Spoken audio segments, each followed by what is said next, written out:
Nation first తెలుగుకి స్వాగతం. ఈరోజు నేను మీ అందరికీ ఒక ముఖ్యమైన విషయం చెప్దామనుకుంటున్నాను. మన పిల్లలకి స్కూల్స్ అయిపోయాయి, ఇంట్లోనే ఉంటూ పిల్లలు ఫోన్కి అలవాటు అవుతారు, అల్లరి చేస్తారు, చెప్పిన మాట వినరు, ఎండలో బాగా ఆడతారంటూ జనరల్గా తల్లిదండ్రులు సమ్మర్ క్యాంప్లో జాయిన్ చేస్తూ ఉంటారు. కానీ అదే ఒక పెద్ద ప్రమాదంగా మారొచ్చు. ఒక్కసారి ఈ వీడియో చూడండి.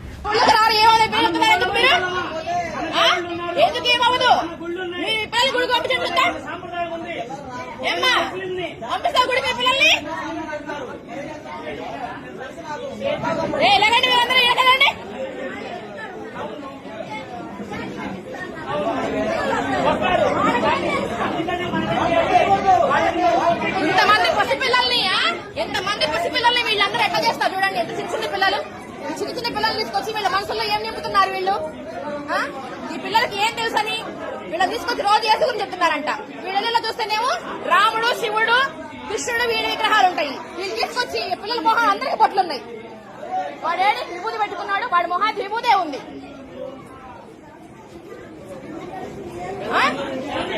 అదే పంపిస్తున్నారు. అందరి ఇళ్ళకి వెళ్తాను నేను ఇప్పుడు. నువ్వు ఉండరా, నువ్వు మీ ఇల్లు ఎక్కడరా? యేసు ఇవే ఆ పిల్లలకు పాఠాలు చెప్పేది. అరే ఇవే మన పాఠాలు ఏరా? మామూలుగా తెలిసింది కదా.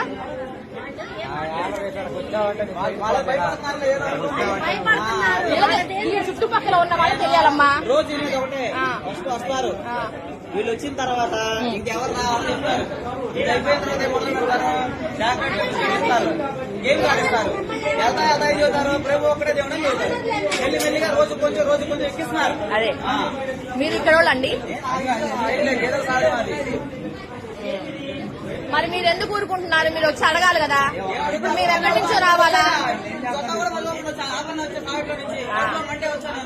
మేము ఎక్కడి నుంచో రావాల్సిన అవసరం లేదండి. మీ చుట్టుపక్కల అడిగితే వీళ్ళకి అసలు అలాంటి బుద్ధులు రావు. అసలు వీళ్ళు ఎంత తెగించారంటే పసిపిల్లల మనసుల్లో ఎలాంటి విషయాన్ని నింపుతున్నారు అన్న విషయం నింపుతున్నారు. రేపొద్దున మీ పిల్లలు మీకే ఎదురు తిరుగుతారు. వీళ్ళెవరు ఇక్కడ వాళ్ళు కాదా?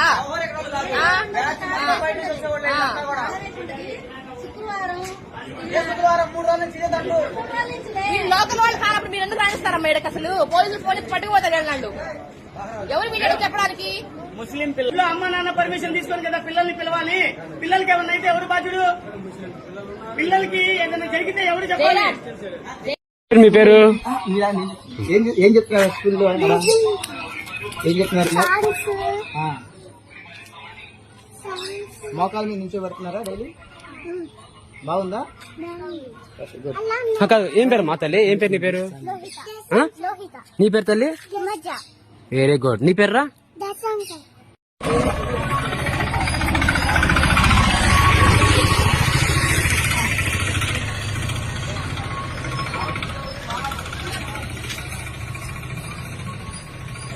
దేనికి? పిల్లలకి టీపీఎస్ దొరుకుతుంది కదా. వాళ్ళ టీపీఎస్ తీసుకో. అందరూ హిందువులే కదా.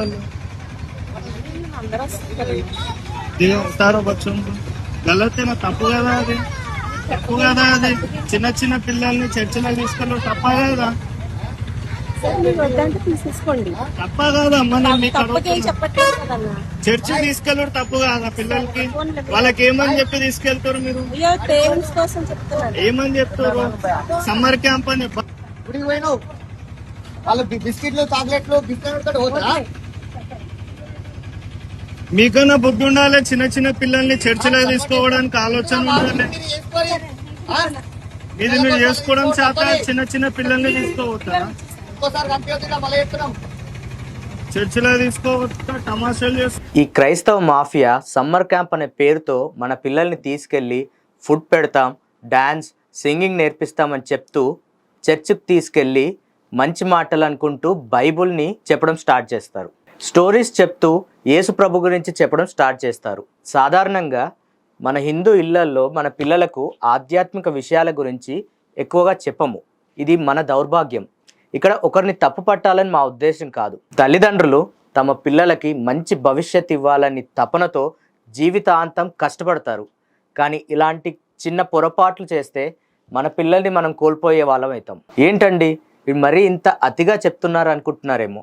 ఒక్కసారి పిల్లలు చర్చికి వెళ్తే ఏం జరుగుతుందో చెప్తాను, వినండి. మెల్లిగా పిల్లల మనసులో యేసుప్రభు దేవుడని, సండే చర్చికి రావాలని ప్రలోభ పెడతారు. ఆ తర్వాత మన దేవీ దేవతల దూషణలు స్టార్ట్ అవుతాయి. చిన్నపిల్లలు కదా, ఈజీగా ఇన్ఫ్లుయెన్స్ అవుతారు. మెల్లిగా మన నెక్స్ట్ తరానికి మన ధర్మాన్ని దూరం చేసేస్తారు. తస్మాత్ జాగ్రత్త. అందుకే మన హిందూ బంధువులందరికీ రిక్వెస్ట్ చేసి చెప్తున్నాం, ఈ సమ్మర్లో రోజులో కొంతసేపు అయినా మీ పిల్లలతో టైం స్పెండ్ చేయండి. ఒక నచికేతుడి స్టోరీ చెప్పండి, మార్కండేయుడి గురించి చెప్పండి, హనుమ వైభవం చెప్పండి, శ్రీకృష్ణుని లీలల గురించి డిస్కస్ చేయండి, రామాయణం, మహాభారతం వీటి గురించి తెలుసుకునే ప్రయత్నాలు చేయండి. మన పిల్లల్ని టెంపుల్స్కి తీసుకెళ్ళండి, అక్కడ స్థల పురాణం గురించి రీసెర్చ్ చేయమనండి. గోశాలకు తీసుకెళ్ళండి, గో విశిష్టత, గో సేవ గురించి నేర్పించండి. లేదు మేము సమ్మర్ క్యాంప్లోనే వెయ్యాల్సిందే అని అనుకుంటే ముందు వాళ్ళు ఎవరు, ఏం నేర్పిస్తారు, వాళ్ళు నేర్పించే వాటి వల్ల మన పిల్లలకు ఎలాంటి ఉపయోగం ఉంటుంది, ఇలాంటి విషయాల గురించి ఒక్కసారి ఆలోచన చేయండి. మన పిల్లలకు ఆస్తులతో పాటు సంస్కారాన్ని, దేశభక్తిని, ధర్మం మీద పూనికను కూడా నేర్పించాల్సిన బాధ్యత మన మీద ఉంది. ఈ అంశం మీకు నచ్చినట్లయితే మీ అభిప్రాయాన్ని కామెంట్ రూపంలో తెలియజేయండి. లైక్, షేర్ అండ్ సబ్స్క్రైబ్ చేయండి. జై హింద్, జై భారత్.